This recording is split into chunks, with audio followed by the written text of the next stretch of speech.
నమస్కారం ఘంటారావానికి స్వాగతం. ముందుగా ప్రధానాంశాలు. ఢిల్లీలో ఈడీ బృందంపై దాడి, అదనపు డైరెక్టర్కు గాయాలు.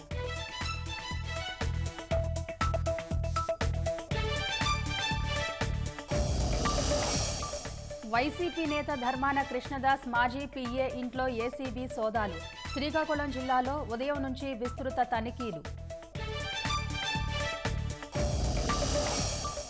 నెల్లూరు జిల్లా పెంచలకోనలో చిరుత కలకలం, రహదారిపై సంచారం, భయాందోళనలో స్థానికులు.